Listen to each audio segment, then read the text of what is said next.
आज के दिन की शुभकामनाएं। मैं आपका होस्ट और दोस्त पुलकित अग्रवाल फिर से आपके लिए अमेजिंग क्लासेस के स्लॉट्स लेकर आया हूँ, जो कि अभी बेसिकली हम क्लास 10 के मैथमेटिक्स पे हैं।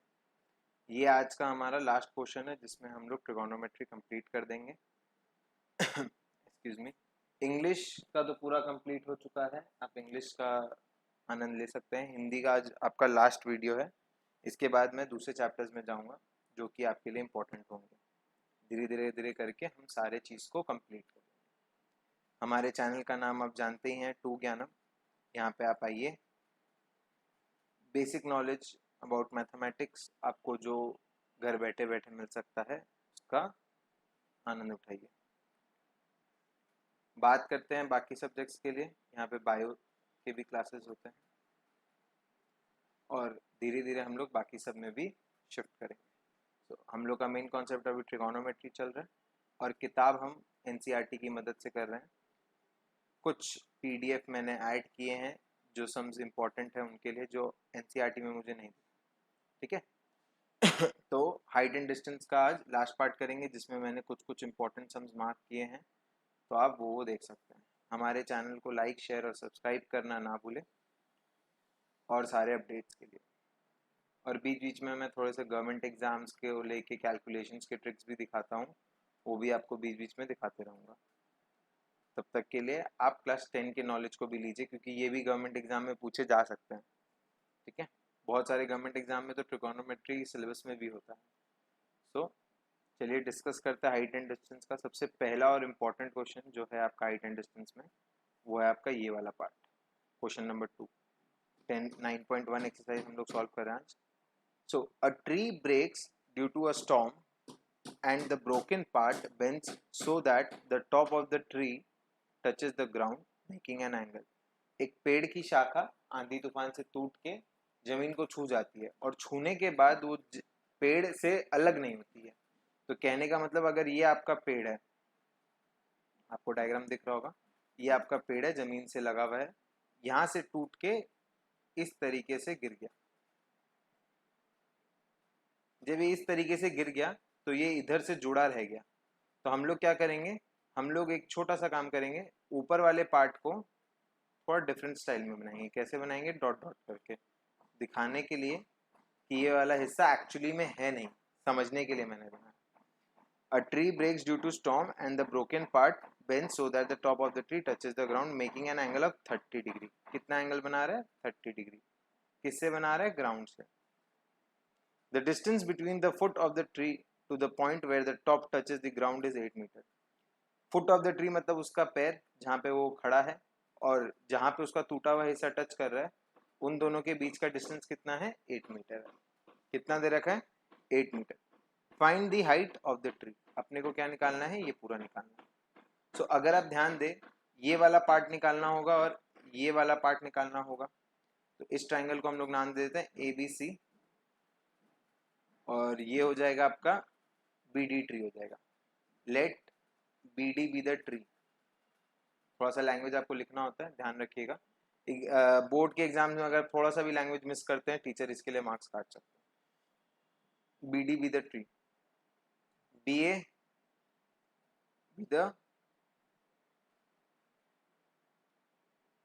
बी द अनब्रोकन पार्ट, क्योंकि ये टूटा नहीं है। ठीक है ना, इस पे आपको ध्यान देना होगा। BA be the unbroken part and AC is the broken part. AC is the broken part. ठीक है ना, तो आपको इस पे ध्यान देना होगा कि कौन सा टूट गया, कौन सा नहीं टूटा, ये सब लिखना होगा। Angle ACB is equal to 30 degree. So in triangle ABC, चालू करते सम सॉल्व करना। अगर आपको ये वाला वैल्यू निकालना हो तो इन दोनों के रिलेशन को क्या बोलते हैं, ध्यान से सोचिएगा। इन दोनों के रिलेशन को क्या बोलते हैं, ये हो गया आपका 30 डिग्री के लिए बेस, और ये हो गया हाइपोटेन्यूज। तो बेस और हाइपोटेन्यूज का रिलेशन क्या हो गया, cos थीटा। तो cos 30 degree equals to base by hypotenuse, BC by AC, that is equals to cos 30 कितना होता है, √3/2। BC कितना दे रखा है, 8, और AC कितना दे रखा है, नहीं पता। तो AC का वैल्यू कितना हो जाएगा, 16/√3। 16/√3 √3। AC का वैल्यू कितना हो जाएगा 16/√3। अब थोड़ा सा सॉल्विंग करना होगा। 16 इंटू √3/3 रैशनलाइज कर दिया मैंने। अब आप 16 का √3 का वैल्यू पुट कर सकते हैं और जो कट रहा है उसके बाद उसको काट सकते हैं। ठीक है, अब आप सोचिए इसको काटेंगे कैसे। पहले 16 इंटू 1.732 आपको करना होगा, तो 1732 इंटू 16। ठीक है, तो अगर आप इसको इंटू करते हैं तो ये आपका करीबन हो जाएगा 10392 पहला वाला पार्ट, और दूसरा वाला हो जाएगा 1732। ठीक है, आप कैलकुलेशन कर लीजिएगा। 6 2 2 1 कैरी, 6 3 18 1 कैरी 9 1 कैरी 7 6 42 1 3 4 कैरी 6 1 6 6 + 4 10 21772। तो ये कितना हो जाएगा 27.712। बताइए क्यों? क्योंकि यहाँ पे 3 डेसिमल प्लेस है। अगर आप इसको डिवाइड कर देंगे अब यहाँ पे तो ये आ जाएगा 9.237, कुछ ऐसा आएगा 9.237 मीटर। ये आपका फाइनल आंसर हो जाएगा। ठीक है, तो एक काम करते हैं, आपको ये चीज़ दिख नहीं रहा होगा तो मैं थोड़ा पेज ऊपर कर देता हूँ तो आपको क्लियरली अब दिखेगा। मैं इधर हो जाता हूँ। तो ये आपका आंसर हो गया, पहला आंसर। सो अब आपसे क्वेश्चन क्या क्या पूछा वो आपको देखना है। Find the height of the tree पूछा है, तो ये आपका आंसर अभी नहीं हुआ, ये आपका एक पार्ट ऑफ द आंसर हो गया। AC निकल गया अपना। ठीक है, 9.237 मीटर, लगभग लगभग इसी को मानेंगे। ठीक है, अब हम लोग ये वाले पोर्शन पे ध्यान देंगे। ठीक है, सो अगर आप ध्यान देते हैं तो AB और BC जो रिलेशन है वो tan का है। So tan 30 degree equals to AB/BC। तो tan 30 होता है 1/√3, और AB कितना हो गया आपका नहीं दिया हुआ है, और BC कितना हो गया, सॉरी BC का वैल्यू लिखना होगा यहाँ पे। BC का वैल्यू कितना है 8, तो AB कितना हो जाएगा 8√8/3 8/√3। ठीक है, कितना हो जाएगा 8/√3। अब मुझे क्या निकालना है, ट्री का लेंथ। अब मुझे निकालना है ट्री का लेंथ, तो आप क्या कर सकते हैं, दोनों को ऐड कर सकते हैं। आपका पहला आंसर आया था 16/√3 और दूसरा आंसर आया था 8/√3। मैंने एक थोड़ी सी मेहनत ज़्यादा की है, वो मैं आपको अभी बताना चाहूँगा कैसे, ध्यान दीजिएगा आप। मुझे वो सॉल्व ही नहीं करना चाहिए था, 16/√3 छोड़ देना चाहिए था। क्यों, वो अभी आप देख सकते हैं। ये देखिए आपका 16/√3 आया था, मैंने इसको सॉल्व करके आपका 9.732 कुछ लाया था आंसर। ये आपको ज़रूरत नहीं है, देखिए ध्यान दीजिए यहाँ पे 9.237। ठीक है, ये आपको ज़रूरत नहीं है सॉल्व करने का इस सम के लिए। ठीक है, कैसे, ध्यान दीजिए। LCM लेंगे तो ये हो जाएगा 24√3, 24/√3। अब आप रैशनलाइज कीजिए, ऊपर नीचे √3 से इंटू कीजिए, तो ये हो जाएगा 24√3/3। सो ये इससे कट गया, 8 आ गया। तो अपने को इंटू क्या करना है, 8 इंटू 1.732। अगर आप इसको इंटू करते हैं तो आपका आंसर आ जाएगा। ठीक है, लगभग लगभग कितना आएगा, इंटू करके देख लेते हैं फटाक से। 1732 इंटू 8, तो ये हो जाएगा 615285, तो ये आ जाएगा 13.856। 13.856, तो ये आपके पूरे पेड़ का हाइट हो जाएगा। ये आपके पूरे पेड़ का हाइट हो जाएगा। The full height of the tree will be 13.856। ये आपका बहुत ही ज़्यादा हॉट फेवरेट क्वेश्चन है। CBSE इनको हॉट्स बोलता है। ठीक है, आप नोटिस किए होंगे, अगर आप CBSE के स्टूडेंट है तो CBSE का एक आदत है हॉट्स लिखने का। ये CBSE का सबसे हॉटेस्ट क्वेश्चन में आता है। मूविंग ऑन फर्दर, अब देखिए दूसरे टाइप का क्वेश्चन क्या है। 5 नंबर पे ध्यान देंगे। A kite is flying at a height of 60 metre above the ground. सोचिए आप एक बच्चा है, आप यहाँ पे आखा तीज है या समझ लीजिए विश्वकर्मा पूजा है, आप यहाँ पे गुड्डी उड़ा रहे हैं, ये आपकी पतंग। ठीक है, ज़्यादा अच्छी नहीं बन पाई है। तो आप बताइए, जो यहाँ पे लैंग्वेज लिखा है kite is flying at a height of 60 metre above the ground, 60 metre above the ground क्या हुआ, ये हुआ, ये वाला 60 मीटर अबव हुआ, कि ये वाला 60 मीटर अबव हुआ। अच्छे से सोचिएगा, क्योंकि आप गुड्डी कभी भी, काइट जिसको बोलते हैं, आप कभी भी उसको 90 डिग्री पे नहीं उड़ा सकते, अलाउड ही नहीं है। फिजिक्स अलाउ नहीं करेगा आपको, कॉन्सेप्चुअली आप देखेंगे तो फिजिक्स आपको अलाउ नहीं करेगा। तो ये आपका जो दे रखा है ये है 60 मीटर, क्योंकि आप काइट के हाइट को ग्राउंड लेवल से मेजर कर रहे हैं, तो ये हो जाएगा, ये उसका धागा है, तो इससे मेजरमेंट कभी नहीं होगा, ध्यान रखिएगा हमेशा। The string attach to the kite is temporarily tied to a point on the ground, मतलब आपने ऐसा गुड्डी उड़ा लिया, उसके बाद आपने एक जगह पे उसको बांध के छोड़ दिया, निश्चिंत हो गया। ठीक है, अब ग्राउंड पे किया गया है, तो ये जो काइट है ये ग्राउंड से ले लीजिए, आप समझ लीजिए यहाँ से काइट है, ठीक है। इसको एक्सटेंड कर देते, लड़के ने काइट को यहाँ पे टांग दिया। The inclination of the string with the ground is 60 degree, तो ये कितना दे दिया 60 डिग्री। तो अगर ग्राउंड का बात आ गया तो इस लाइन को कंप्लीट कर सकते हैं अपने। ये हो गया आपका height of the kite, but ध्यान रखिएगा ये इनविजिबल लाइन है, ये वाला लाइन इनविजिबल है। क्यों? क्योंकि काइट से कोई ऐसा चीज नहीं है जो मैं हाइट नाप रहा हूँ, ये इनविजिबल है। ये वाली लाइन जो है ये बेसिकली इनविजिबल है। आपके हिसाब से आप इसको यूज कर सकते हैं सॉल्व करने के लिए, ठीक है। The inclination of the string with the ground is 60 degree. Find the length of the string assuming that there is no slack in the string. No slack in the string मतलब आप छोटा बड़ा पे ध्यान मत दीजिएगा, वो जो ऊपर में कन्नी लगता है गुड्डी में वो सब चीज पे भी ध्यान मत दीजिएगा। आप सिंपली मैथमेटिक्स के रूप में इसको आप सॉल्व कीजिएगा, और ज्यादा इसमें कोई आपको दिमाग नहीं लगाना है, ठीक है ना। सो आपको क्या दे दिया है, एक ही चीज दिया है, ये 60 मीटर है, और अपने को निकालना क्या है ये, तो इसको हम लोग ले लेते हैं ABC, where AB is the length of the string, where AB is the length of the string, है ना। और AC क्या है, AC is the height of the kite, AC is the height of the kite from the ground,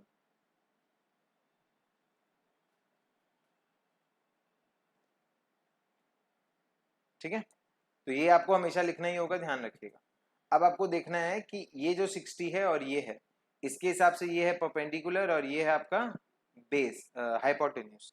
तो perpendicular और hypotenuse का relation क्या है, tan 60 degree is equals to क्या होगा, पहले पहले आएगा आपका AC बाय AB।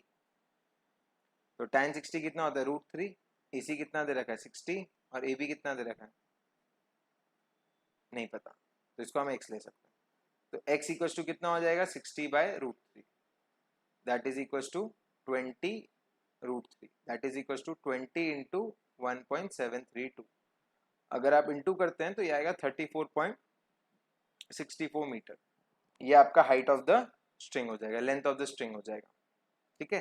तो ये सब तरीके के सम्स को आप ज्यादा फेमिलियरली सॉल्व करेंगे, क्योंकि ये सब ज्यादा ही हॉट फेवरेट क्वेश्चन है। वैसे ही मैं ये वाला क्वेश्चन टिक मारा हूँ आपके लिए, क्यों बताने के लिए 1.5 मीटर टॉल बॉय, मतलब आपको बॉय का हाइट कंसिडर करके सम बनाना होगा। तो ये आप खुद ट्राई करेंगे, ये मैं आपको खाली हिंट के तौर पे टिक किया, ठीक है ना। बाकी क्वेश्चन नॉर्मल है, ठीक है ना, आपको उसमें ज्यादा दिमाग नहीं लगाना। चलिए एक बार देखते हैं क्या है क्वेश्चन।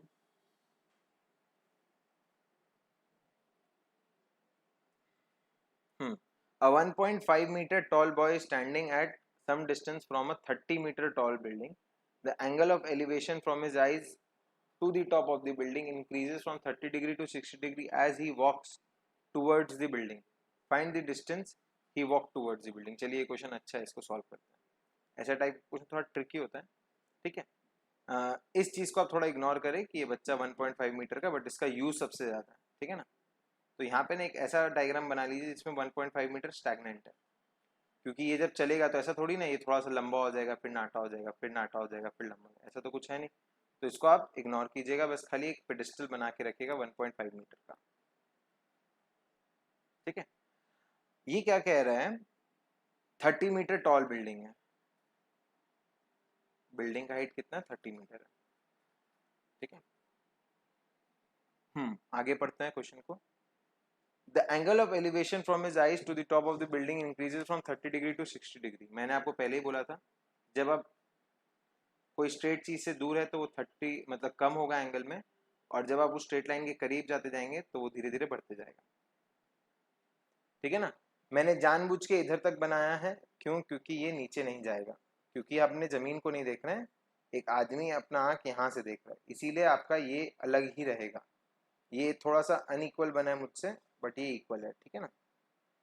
अब ध्यान दीजिए, ये अगर 30 मीटर टॉल बिल्डिंग है, ये 1.5 मीटर का आदमी है, तो ये बिल्डिंग इस लेंथ तक 1.5 थी और इस लेंथ पे कितनी हो जाएगी 28.5, अगर आप दिमाग लगा के समझे इस चीज को। ये मैं जानबूझ के इसलिए टोक रहा हूँ क्योंकि मैं जब एंगल्स यूज करूंगा इसको सॉल्व करने के लिए तब 28.5 मेरे यूज में आएंगी, 30 मेरे यूज में नहीं आएंगी। तो आपको इस चीज पे फोकस करना पड़ेगा, यही चीज फोकस करवाने के लिए मैंने ये सम को पकड़ा है, ठीक है ना।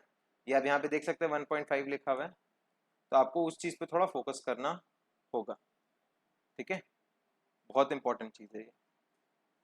अब देखिए यहां से वो थोड़े देर इधर वॉक किया और फिर इस पॉइंट पे पहुंच गया, अपने को इसका डिस्टेंस निकालना है, ठीक है ना। तो अगर आप इस पे देखें तो ये हो गया ए बी सी डी, ठीक है ना। तो अगर आप ऊपर वाला पार्ट मिटा देता हूं,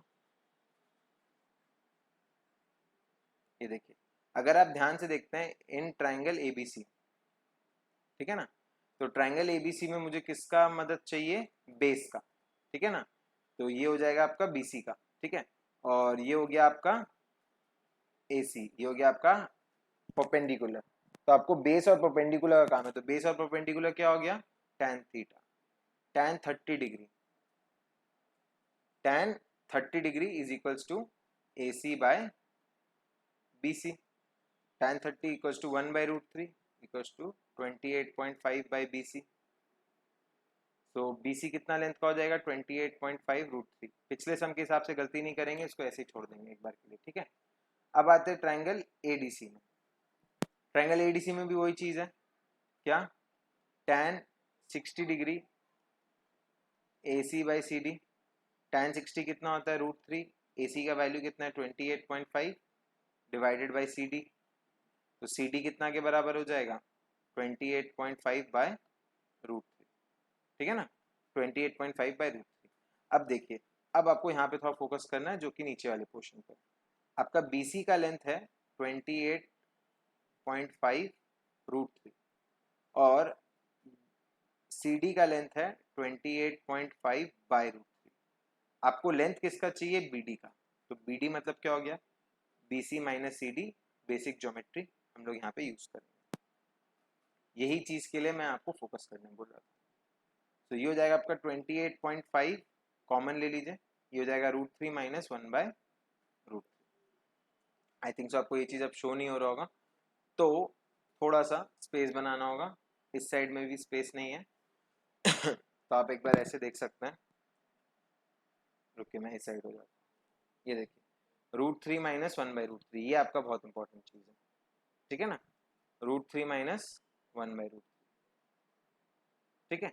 अब अगर आप इसको सॉल्व करते हैं, मैं यहाँ पे करता हूँ 28.5, ये हो जाएगा 3 माइनस 1/√3, तो ये हो जाएगा 28.5 इंटू 2/√3, 57/√3,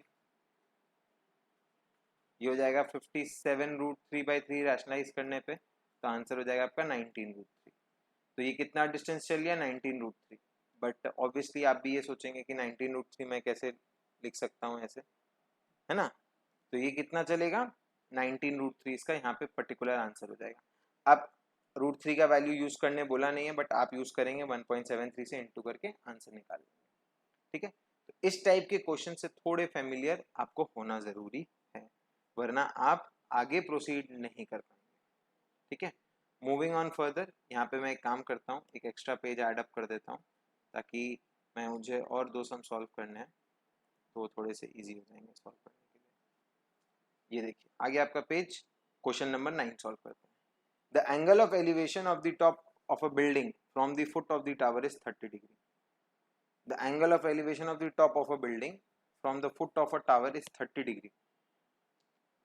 चलिए इसमें थोड़ा दिमाग लगेगा, आपको ध्यान देना होगा। The angle of elevation of the top of a building,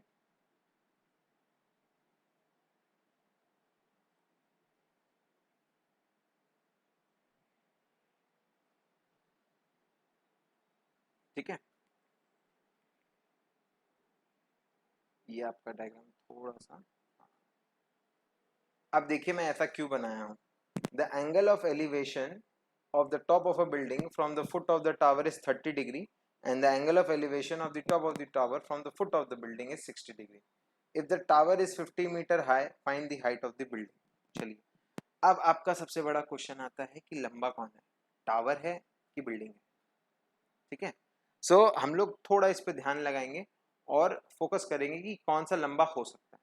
ठीक है, समझ लीजिए आप यहाँ पे रास्ते पे खड़े हैं, एकदम नॉर्मल एक इंसान की तरह इमेजिन कीजिए, इसमें कोई मैथमेटिक्स नहीं है। आपके ऊपर एक 20 तल्ले की बिल्डिंग है, ठीक है, तो आपका सर थोड़ा सा 20 तल्ले की नहीं लेते, 4 तल्ले की लेते, ठीक है, 4 तल्ला थोड़ा सा ठीक रहेगा। 4 फ्लोर्स की बिल्डिंग है, आपने ऐसे ऊपर देखा, ठीक है, आपने ज्यादा सर उठाना नहीं होगा, और आपके सामने 50 तल्ला का बिल्डिंग है, तो आपको ऐसे ऊपर देखना होगा। ठीक है, आप इसको मजाक में भी ले सकते हो, बट ये रियलिटी है। अभी 20-25 तल्ले की बिल्डिंग आती है तो आप ऐसे, अरे बाप रे कितना लंबा है, ऐसे आप देखते हैं। तो जब बिल्डिंग की लंबाई ज्यादा होती है, आपका angle of elevation of the head ज्यादा होता है, और अगर हाइट कम होती है तो एंगल ऑफ एलिवेशन छोटा होता है। ठीक है, तो ये आपको इंटरनल नॉलेज पे है, ये मैथमेटिक्स में नहीं आता है, ये इंटरनल नॉलेज में, तो आपको ये चीज ध्यान रखना होगा। अब वापस क्वेश्चन पढ़ते हैं। The angle of elevation of the top of a building from the foot of the tower is 30 degree. तो आप सोचिए जहां पे मैं 30 डिग्री इंक्लाइनेशन कर रहा हूं, वो आपका हाइट छोटा होगा, और जहां पे मैं 60 डिग्री इंक्लाइनेशन कर रहा हूं सर को, उसका हाइट लंबा होगा। तो बिल्डिंग के फुट से देख रहा हूं तो टावर लंबा है, तो ये आपका टावर है, ये आपका बिल्डिंग है। सबसे पहले ये चीज कर लीजिए, टावर और बिल्डिंग डिसाइड कर लीजिए। टावर लंबा है बिल्डिंग से, ठीक है। The angle of elevation of the top of a building from the foot of the tower, तो ये हो गया आपका 30 डिग्री, ये हो गया आपका 60 डिग्री। देखिए आपका डायग्राम भी सूट कर रहा है इसको। 60 डिग्री का थोड़ा सा एंगल 30 डिग्री से तो बड़ा लग रहा है, एग्जैक्ट 60 डिग्री तो बट ऑब्वियसली नहीं होगा, हम प्रोटेक्टर नहीं ले रखे, ना कहीं कंपास ले रखे, तो थोड़ा दिक्कत हो सकता है। ठीक है, अब दूसरा हिंट क्या दे रखा है, if the tower is 50 metre high, जो टावर है वो 50 मीटर हाई है। अब अपने सहूलियत के लिए हम लोग क्या करते हैं, यहाँ पे एक डॉटेड लाइन बना लेते हैं, जिससे कि हम स्ट्रेट लाइन कह सकते हैं कि बिल्डिंग का जो टॉप है वो टावर का कहीं ना कहीं स्ट्रेट क्लिक करता है, इसीलिए हम लोग ये बना लेते हैं। सेकेंड चीज क्या दे रखा है, टावर का हाइट दे रखा है 50, वो मैंने लिख लिया।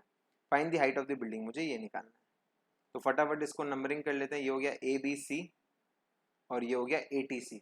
ठीक है, तो आपको क्या निकालना है, ये निकालना है। ठीक है, इसको निकालने के लिए आपके पास या तो इसका मदद चाहिए या तो इसका मदद चाहिए। ठीक है, इन दोनों के अलावा आप नहीं निकाल सकते। ठीक है, बट अगर आपके पास ये है तो आप इस एंगल की मदद से आप ये निकाल सकते हैं, तो ये जब निकल जाएगा तो आप ये भी निकाल पाएंगे।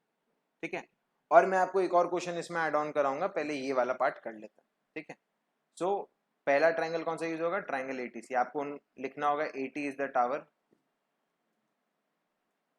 आपको लिखना होगा AT is the tower, BC is the building height, okay, और एंगल्स का नाम देना होगा, TCA is 60 degree, BAC is 30 degree in triangle ATC। हम लोग चालू किससे कर रहे हैं, ट्राइंगल ATC से। तो ट्राइंगल ATC में आप नोटिस कर सकते हैं tan 60 डिग्री होगा, क्योंकि बेस और परपेंडिकुलर यूज हो रहा है, AT बाय AC। तो tan 60 कितना होता है, √3 इज इक्वल टू AT कितना हो गया 50, AC हो गया AC, तो AC कितना हो जाएगा 50 बाय √3। अभी आप इससे खिलवाड़ नहीं करेंगे, 50 बाय √3 मीटर। ठीक है, इसको यहीं पे छोड़ दीजिए। अब आ जाता है ट्राइंगल ABC में। ट्राइंगल ABC क्या कहेगा, tan 30 degree, tan 30 degree is equals to BC by AC। 1 by √3 is equals to BC by 50 by √3। तो ये हो जाएगा आपका BC equals to 50 by √3 into √3, that is 50 by 3। तो BC का लेंथ कितना हो गया, 50 by 3, that is equals to how much, that is equals to 16.67 metre. तो ये आपका आंसर हो गया बिल्डिंग के हाइट का। ठीक है, बट ऑब्वियसली बिल्डिंग का हाइट इतना हो सकता है, कोई बड़ा बात नहीं है। आप बिल्डिंग का हाइट थोड़ी ना एकदम फिक्स्ड एक रियल नंबर, एक नेचुरल नंबर पे बनाएंगे। 200 मीटर लंबा है, अरे 201 नहीं हो सकता, 200.5 नहीं हो सकता, हो ही सकता है ना, कोई दिक्कत थोड़ी ना इस चीज़ में। तो इस चीज़ में कोई इश्यू अपने को बिल्कुल भी नहीं है। ठीक है, आगे बढ़ते, जो मैं क्वेश्चन ऐड करने वाला, आपका मेन क्वेश्चन बुक का आंसर हो गया। इनके हिसाब से ये पूछ रहे what is the distance between the building and the tower, वो आप निकाल चुके हैं 50 बाय √3। ठीक है ना, तो ये क्वेश्चन भी आपसे पूछा जा सकता है। ठीक है ना, ये सब टाइप के क्वेश्चंस को आपको आंसर करने आना चाहिए। सेकंड, इसी टाइप में आपको एक क्वेश्चन पूछ सकता है कि आप समझ लीजिए यहाँ पे और आपके दोस्त यहाँ पे, तो डिप्रेशन वाला कॉन्सेप्ट आएगा, क्योंकि आप यहाँ पे खड़े होके देख रहे हैं, तो आपको डिप्रेशन वाला कॉन्सेप्ट आएगा समझ में। ठीक है, इस टाइप के सम्स को आप फेमिलियरली अपने हिसाब से करिए, क्योंकि ये सब टाइप के सम्स आते हैं, ठीक है। मूविंग ऑन फर्दर, यहाँ पे आपका क्वेश्चन जो है पहले 13 देख लेते हैं। As observe from the top, यहाँ पे ये मैं जितनी भी चीजें लिखा हूँ ये सब मिटा देता हूँ ताकि आपके लिए थोड़ा सा स्पेस क्लियर हो जाए, क्योंकि आप पिछले सम्स में किए थे तो वो आपका कंप्लीट हो चुका है।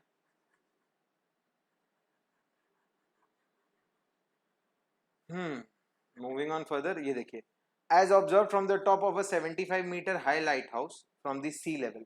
ओके, चलिए सी लेवल का बात आ गया, मतलब जहाज वाला लोगों के लिए ये आपका लाइट हाउस है, ठीक है। From the top of a 7 metre high, चलिए लाइट हाउस का हाइट भी दे दिया आपको, कितना दे रखा है, 14 metre high, sorry 7 metre high. The angle of elevation of the top, oh sorry, as observe, oh 75 metre. मैं ऊपर का क्वेश्चन पढ़ लिया, रुकिए एक बार मैं वापस से लिखता हूँ आपके लिए। ये आपका lighthouse 75 metre high. From the sea level, the angle of depression of two ships are 30 degree and 45 degree. तो दो शिप यहाँ पे सेल कर रही है, ठीक है ना, एक 30 डिग्री पे, एक 45 डिग्री पे, तो नजदीक वाला 45 डिग्री होगा। Okay, if one ship is exactly behind the other ship, obviously ये पीछे ही है उसके, on the same side of the light house, मैंने डायग्राम भी सेम साइड के हिसाब से ही बनाया, इसके पीछे भी एक कॉन्सेप्ट है, वो मैं आपके लिए होमवर्क में दूंगा, ठीक है। कुछ चीज़ें आपको भी बनानी होंगी, तभी तो पता चलेगा आप कितना प्रैक्टिस कर रहे हैं, और फिर कमेंट सेक्शन में लिखिएगा, अपने डिस्कस करेंगे उस चीज़ के ऊपर। If one ship is exactly behind the other on the same side of the lighthouse, find the distance between the two ships. हम लोग को ये डिस्टेंस निकालना है, ठीक है। सो अब अगर आप देख सकते हैं यहाँ पे आपके पास डायग्राम में है ए बी सी, और इसको डी लीजिएगा, ठीक है। तो ट्राइंगल एबीसी को अगर मैं लेता हूँ तो tan 30 degree is equals to A C by B C. तो tan 30 होता है 1/√3, ए सी आपका है 75, तो बी सी कितना हो जाएगा आपका, बी सी हो जाएगा 75√3। सेम समय ऐसा आपने किए हैं, बस लाइट हाउस के कॉन्सेप्ट में, इसलिए मैं आपको बता रहा हूँ। अब मैं ट्राइंगल लूंगा A D C, tan 45 degree is equals to A C by C D. तो ये कितना हो जाएगा, A C equals to C D equals to 75 metre. So ये आपका 75√3 है टोटल, और ये 75 है। तो अगर आपको बी डी निकालना हो, बी डी इक्वल्स टू क्या हो जाएगा, B C minus C D. B C है आपका 75√3 और सी डी है आपका 75। तो अगर आप इसको सॉल्व करते हैं 75 into 1.732 minus 1, that is equal to 75 into 0.732। अगर आप अब इसको इंटू करेंगे तो आपका आंसर आ जाएगा, ठीक है ना। तो यहाँ आप मल्टीप्लाई कर सकते हैं 732 इंटू 75 और 3 डेसिमल प्लेस लगा दीजिएगा। तो अगर आप इसको इंटू करते हैं तो ये आएगा आपका 366, पहला वाला पार्ट, ठीक है। और 7 से इंटू करते हैं तो 49, और 32 7 जा 224, तो ये हो जाएगा 5124, ठीक है। फास्ट कैलकुलेशंस के लिए आपको कैलकुलेशन स्टार्टिंग से माइंड पे ही करना होगा, तभी जाके आप कैलकुलेशन को इम्प्रूव कर सकते हैं। तो ये हो जाएगा 54900, तो ये कितना हो जाएगा 54.9 मीटर। ये आपका आंसर हो जाएगा, ये आपका इस क्वेश्चन का आंसर हो जाएगा, ठीक है। अगर आप ध्यान से देखेंगे यहाँ पे तो ये 54.9 मीटर है। मैं थोड़ा साइड हो जाता हूँ, यहाँ पे आप देख सकते हैं, ठीक है ना। सो ये सब तरीके के सम्स को आपको सॉल्व करने आना चाहिए, क्योंकि ये सब आपका बहुत इंपॉर्टेंट टेक्निक्स है जो आपका हाइट एंड डिस्टेंस में प्रोमिनेंटली यूज किया जाता है, ठीक है। आपके लिए क्वेश्चन ये है कि समझ लीजिए ये लाइट हाउस है, एक शिप यहाँ पे 30 डिग्री पे और दूसरा शिप यहाँ पे ऑपोजिट साइड, यहाँ पे लिखा हुआ है ना, ship is exactly behind the other on the same side, ये सेम साइड लिखा है ना। आपके लिए क्वेश्चन है, एक 30 डिग्री यहाँ पे है, एक 45 डिग्री यहाँ पे। अब बताइए दोनों शिप के बीच में डिस्टेंस क्या। खाली एक माइन्यूट सा ट्रिक यूज करना है और आप बुद्धिमान बन जाएंगे, वरना समझने में बहुत टाइम लग जाएगा। तो ये आपके लिए होमवर्क रहेगा, तो आप इसको सॉल्व करके मुझे बताएंगे। आगे बढ़ते हैं, ये वाले पार्ट को थोड़ा रब ऑफ कर देते हैं, काइट वाला समझा।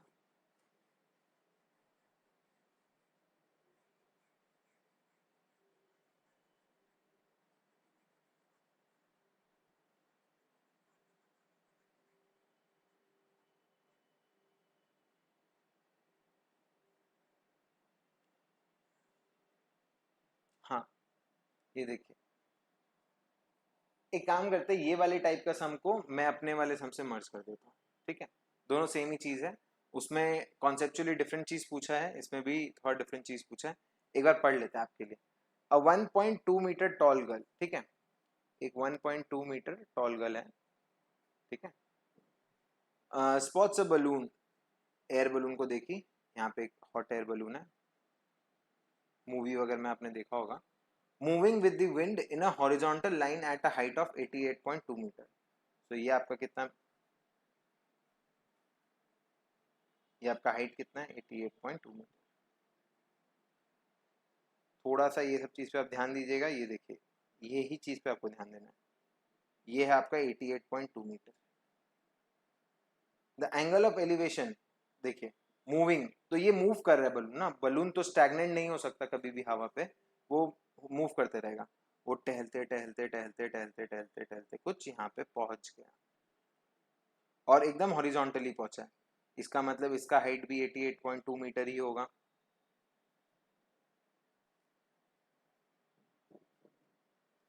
ठीक है ना।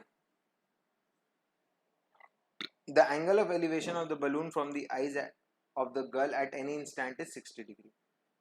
ओके, तो एनी इंस्टेंट एट 60 डिग्री मतलब ये वाला 60 डिग्री है, ठीक है। After some time the angle of elevation reduces to 30 degree. इस चीज पे आप ध्यान दीजिएगा, 30 डिग्री क्यों।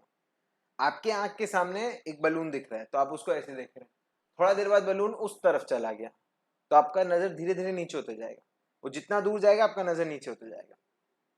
क्लियर हुआ ये चीज, तो इसलिए ये 30 डिग्री कम हो गया, नेक्स्ट टाइम में ये बना। आप ये भी देख सकते हैं कि ये डायग्राम यहाँ पे बना रखा है, बट आपको बिना डायग्राम देके समझना है। तो आप अगर यहाँ पे अगर ऐसे 30 डिग्री बना देते, आप सोचिए आप खुद गलती कर रहे हैं, 30 डिग्री नीचे की तरफ आएगा, ऊपर की तरफ नहीं आएगा। ये सब चीज आप खुद भी समझेंगे।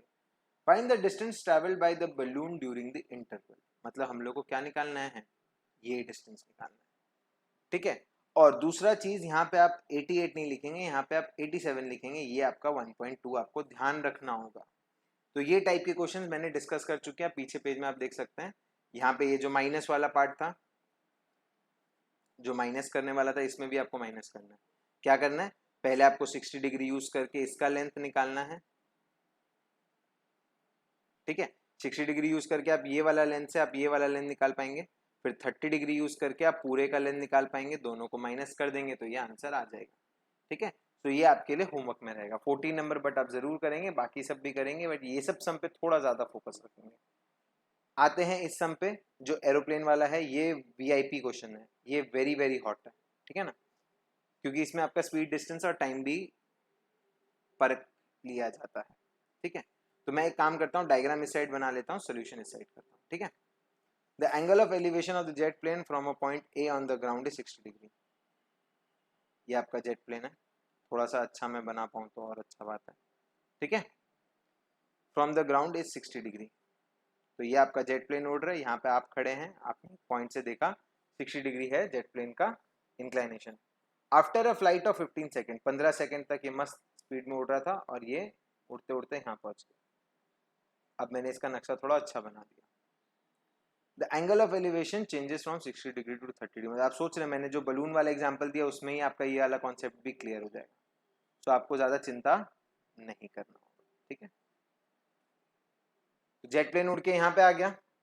If the jet plane is flying at a horizontally at a constant height of 1500, मतलब क्या हुआ, पहले जब आप देखते हैं आसमान में प्लेन उड़ता है, तो वो ऐसे रनवे में स्ट्रेट चलता है, फिर ऐसे उड़ता है, बट एक बार तो जाके वो हवा में ऐसे उड़ने लगता है, तो यही वाला एरिया को यहाँ पे देखा, और वो हाइट कितना, 1500 रूट।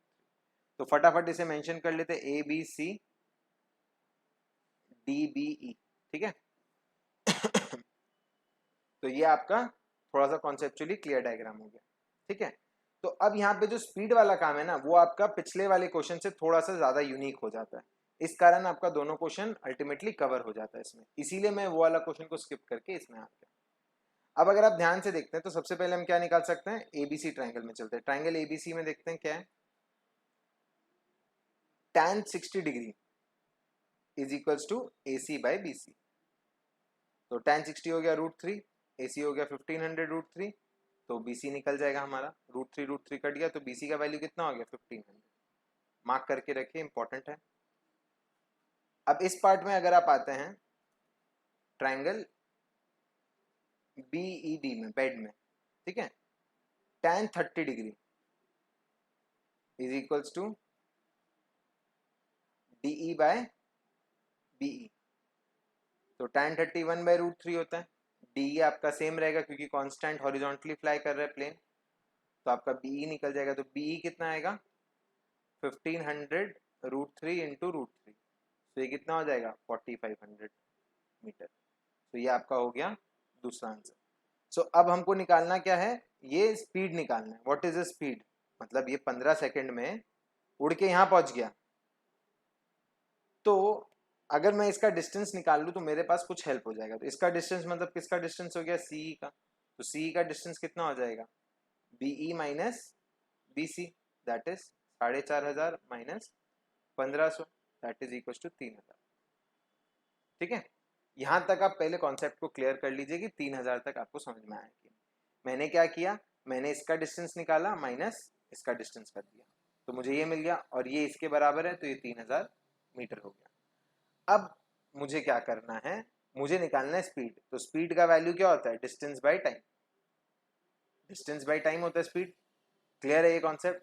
तो स्पीड कितना है, डिस्टेंस कितना है 3000, और स्पीड कितना है सेकेंड्स में, तो आंसर क्या हो जाएगा मीटर पर सेकेंड। अब यहाँ पे क्वेश्चन में दे रखा है speed of the jet plane. अब आप उसको मीटर पर सेकेंड में निकालिए, किलोमीटर पर आवर में निकालिए, आपके ऊपर है। बट अगर आप एक ध्यान दे कॉन्सेप्चुअली, एरोप्लेन का जो स्पीड है अगर आप मीटर पर सेकंड में लिखेंगे तो थोड़ा बेतुका लगेगा। बताइए क्यों। आप कभी अपना घर का कपड़ा किलोमीटर में नापते हैं कि घर का कपड़ा मीटर में नापते हैं?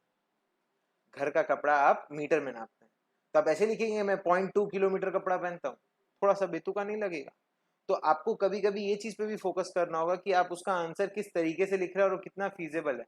रास्ते को आप मीटर किलोमीटर दोनों में नाप सकते हैं, बट अगर आपको कलकत्ता से दिल्ली जाना होगा तो आप मीटर में नहीं बोलेंगे, आप किलोमीटर में बोलेंगे।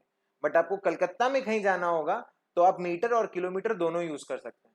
तो आपको ये लैंग्वेज पकड़ना होगा कि मीटर पर सेकंड ज्यादा सही आंसर है कि किलोमीटर पर आवर ज्यादा सही आंसर होगा। ठीक है ना। आपका आंसर भले ही गलत नहीं होगा, बट टीचर को लगेगा कि इसमें बुद्धि कब आएगा, क्योंकि टीचर ये सब चीज पे फोकस करते हैं और वो आपसे चाहते हैं कि आप ये सब चीज समझे। तो अगर मैं इसको सॉल्व करता हूं तो ये आएगा 200 मीटर पर सेकेंड, बट मैंने अभी आपको बोला कि ये आंसर ज्यादा फीजिबल नहीं लग रहा है, तो आप इसको कैसे बदलेंगे। 200 मीटर है बाय 1 सेकेंड है, ठीक है।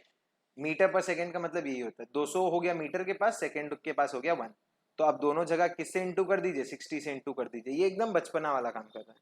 तो ये हो जाएगा आपका 12,000 मीटर बाय 60 सेकेंड। तो आप इसको लिख सकते हैं 12 किलोमीटर बाय 1 मिनट।